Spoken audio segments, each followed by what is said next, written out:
Hello everyone, আমরা সকলেই জ্যামিতি পড়েছি এবং এঁকেছিও। আজকে আমরা মাইক্রোসফট ওয়ার্ডের মধ্যে এরকম একটি জ্যামিতির চিত্র অঙ্কন করা শিখব। আমি মোহাম্মদ শামীম হোসেন, আপনারা দেখছেন ভিসবো tutor. So let's go jump into the work.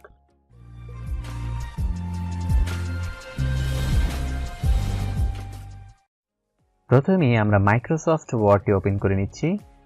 আমি ব্যবহার করছি মাইক্রোসফট ওয়ার্ড 2016। আপনি মাইক্রোসফট ওয়ার্ডের যে কোনো ভার্সনেই এই কাজটি করতে পারবেন। আমি একটি ব্ল্যাঙ্ক ডকুমেন্ট নিয়ে নিচ্ছি। আমরা অবশ্যই খেয়াল রাখব চিত্র অঙ্কনের পূর্বে আমরা একটি ক্যানভাস নিয়ে নেব। ক্যানভাসটি নিতে হলে আমাদের যেতে হবে insert, shapes, new drawing canvas. আমরা এই ক্যানভাসের মধ্যে জ্যামিতির চিত্র অঙ্কন শুরু করব। জ্যামিতির চিত্র অঙ্কন করার জন্য আমাদের এখন লম্বা একটি শেপ দরকার। এই শেপটিকে নেওয়ার জন্য আমরা দুটি অপশন ব্যবহার করতে পারি। প্রথমত হচ্ছে ইনসার্ট, শেপস।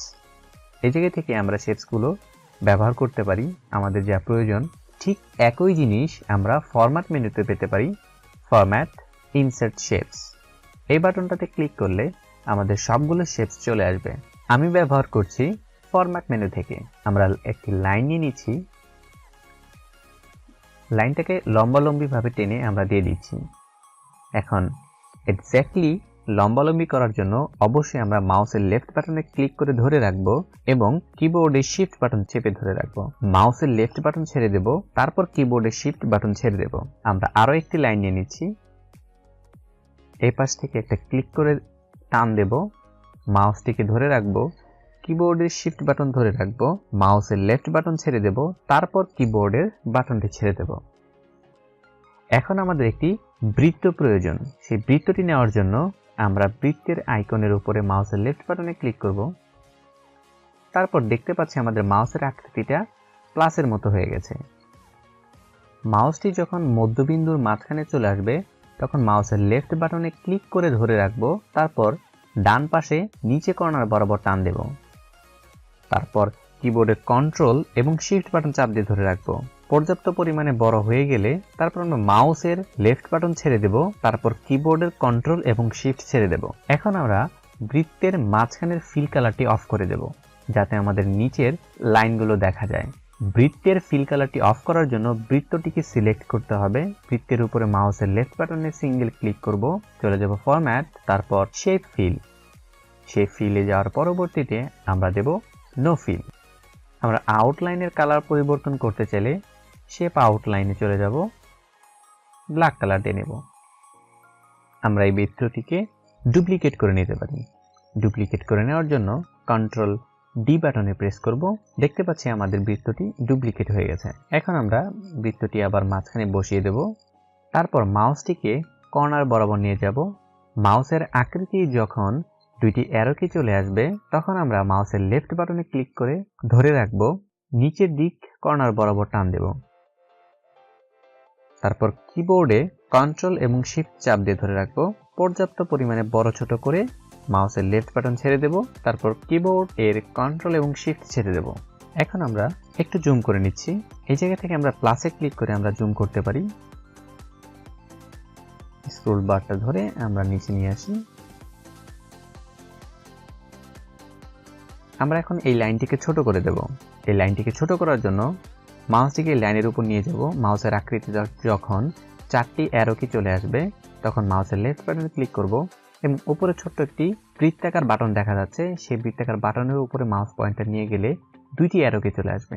সেই দুইটি অ্যারো কি চলে আসলে তখন আমরা মাউসের লেফট বাটনে ক্লিক করে ধরে রাখবো, ধরে রেখে নিচের দিকে টান দেব। শুধু শুধু নিচে আনার জন্য আমরা কিবোর্ডের শিফট বাটন চাপ দিয়ে ধরে রাখবো।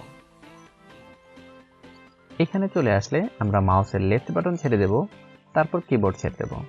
এখন আমরা এই লাইনটাকে ধরে নিচে এই পর্যন্ত এনে ছেড়ে দেব।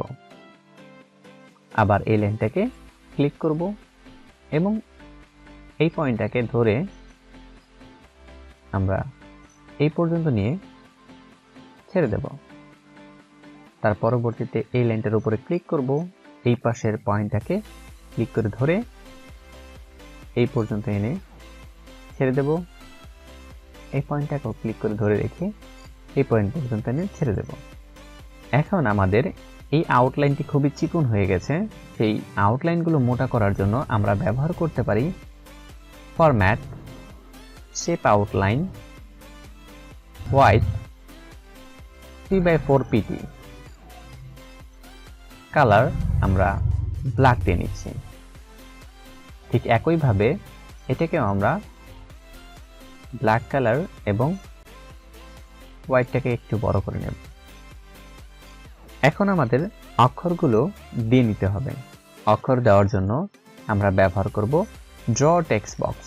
ড্র টেক্সট বক্সের উপরে মাউসের লেফট বাটনে ক্লিক করব, তারপর এখানে এসে ক্লিক করে আমরা একটি বক্স তৈরি করব।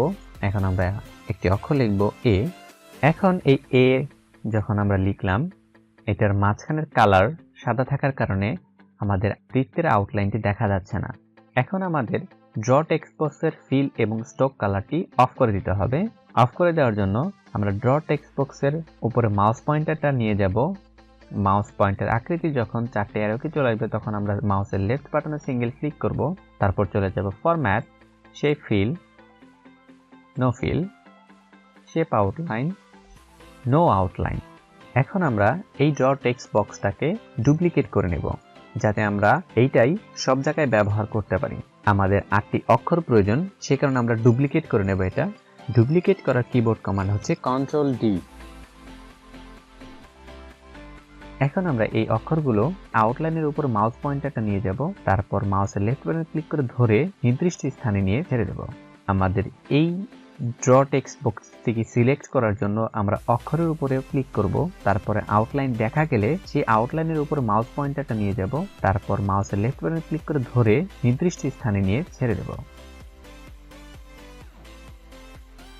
এভাবে আমরা সবগুলো বসিয়ে নিচ্ছি।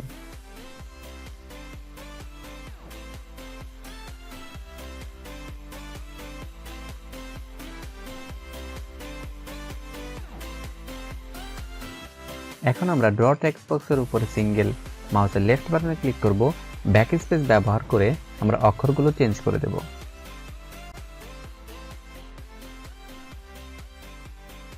একইভাবে আমরা সবগুলো করে নিচ্ছি।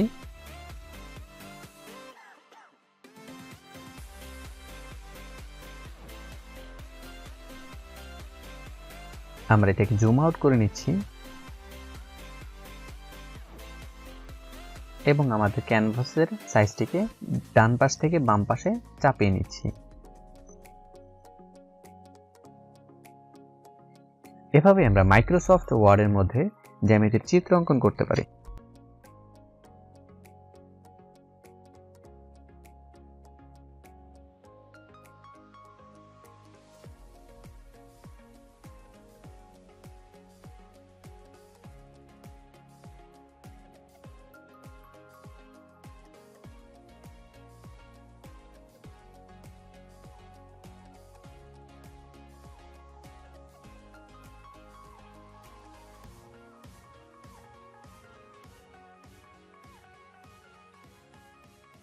এরকম একটি জ্যামিতির চিত্র আঁকার জন্য একটি লাইক পেতেই পারি। ভিডিওটি ভালো লেগে থাকলে অবশ্যই শেয়ার করবেন, যাতে অন্যরা ভিডিওটি দেখে কিছুটা হলেও উপকৃত হতে পারে। যদি আমার চ্যানেলটি সাবস্ক্রাইব করে না থাকেন, এখনই সাবস্ক্রাইব করে ফেলুন, কেননা আমি প্রতি সপ্তাহে এরকম ইন্টারেস্টিং এবং ইম্পর্টেন্ট ভিডিও নিয়ে আসতে থাকবো।